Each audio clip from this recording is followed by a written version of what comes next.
ಇವತ್ತು ರಾಜ್ಯದ ರಾಜಧಾನಿ ಬೆಂಗಳೂರಿನಲ್ಲೇ ಕನ್ನಡ ಕಡೆಗಣನೆ ಆಗ್ತಾ ಇದೆ. ಅಂತಹದರಲ್ಲಿ ದೂರದ ದುಬೈನಲ್ಲಿ ಕನ್ನಡ ಪಾಠಶಾಲೆ ಶುರು ಮಾಡಿ ಯಶಸ್ವಿಯಾಗಿದ್ದಾರೆ ದುಬೈ ಕನ್ನಡಿಗರು. ಹೊರನಾಡ ಕನ್ನಡಿಗರ ಈ ಸಾಹಸಕ್ಕೆ ಕರ್ನಾಟಕ ಸರ್ಕಾರದ ಮನ್ನಣೆಯೂ ಕೂಡ ಸಿಕ್ಕಿದೆ. ಹೀಗೆ ಕರ್ನಾಟಕ ಸರ್ಕಾರದ ಮನ್ನಣೆ ಪಡೆದಂತಹ ವಿಶ್ವದ ಪ್ರಥಮ ಕನ್ನಡ ಪಾಠಶಾಲೆ ದುಬೈ ಕನ್ನಡ ಶಾಲೆಯಾಗಿದೆ. 2014ರಿಂದ ದುಬೈನಲ್ಲಿ ಅನಿವಾಸಿ ಭಾರತೀಯ ಮಕ್ಕಳಿಗೆ ಕನ್ನಡ ಭಾಷಾ ಬೋಧನೆಯನ್ನು ಉಚಿತವಾಗಿ ಮಾಡುತ್ತಾ ಬರಲಾಗ್ತಾ ಇದೆ. UAE ಆಯೋಜನೆಯ ಕನ್ನಡ ಪಾಠಶಾಲೆ ದುಬೈಗೆ ವಿಶ್ವದ ಅತಿದೊಡ್ಡ ಹೊರನಾಡ ಕನ್ನಡ ಪಾಠಶಾಲೆಯಾಗಿದೆ.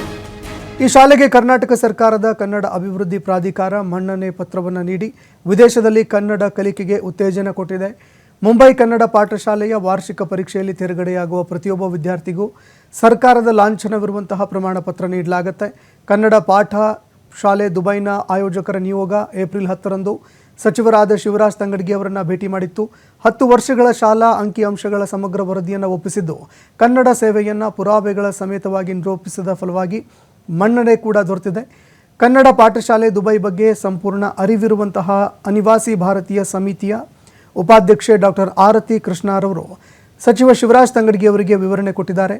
ಕನ್ನಡ ಮಿತ್ರರು UAE ನಿಯೋಗ ಸದಸ್ಯರಾದಂತಹ ಸಿದ್ದಲಿಂಗೇಶ್ ರೇವಪ್ಪ, ಸುನಿಲ್ ಗವಾಸ್ಕರ್, ನಾಗರಾಜರಾವ್, ಚಂದ್ರಶೇಖರ್ ಸಂಕೋಲೆ ಮತ್ತು ಕೋಟ್ರೇಶ್ ಯರ್ಲಾಗಟ್ಟಿ ತಮ್ಮ ಶ್ರಮ ಫಲ ಕೊಟ್ಟ ಬಗ್ಗೆ ಸಂತಸ ಕೂಡ ವ್ಯಕ್ತಪಡಿಸಿದ್ದಾರೆ.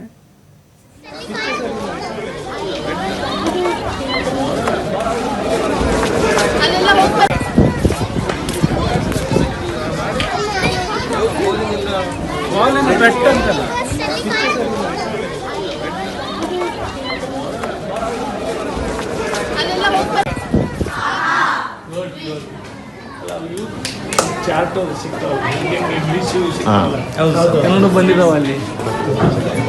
ಅಲ್ಲ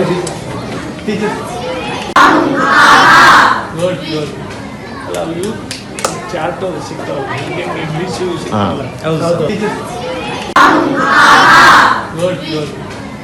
ಇವು ಚಾರ್ಟ್ ಸಿಗ್ತಾವಲ್ಲ, ಇಂಗ್ಲೀಷು ಸಿಗ್ತಾವಲ್ಲ, ಕನ್ನಡ ಬಂದಿದ್ದಾವ ಅಲ್ಲಿ.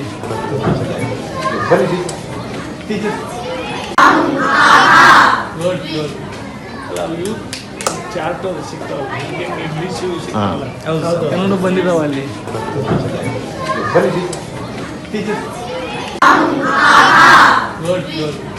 ಅಲ್ಲ ಇವು ಚಾರ್ಟ್ ಸಿಗ್ತಾವಲ್ಲ, ಇಂಗ್ಲೀಷು ಸಿಗ್ತಾವಲ್ಲ, ಕನ್ನಡ ಬಂದಿದ್ದಾವ ಅಲ್ಲಿ.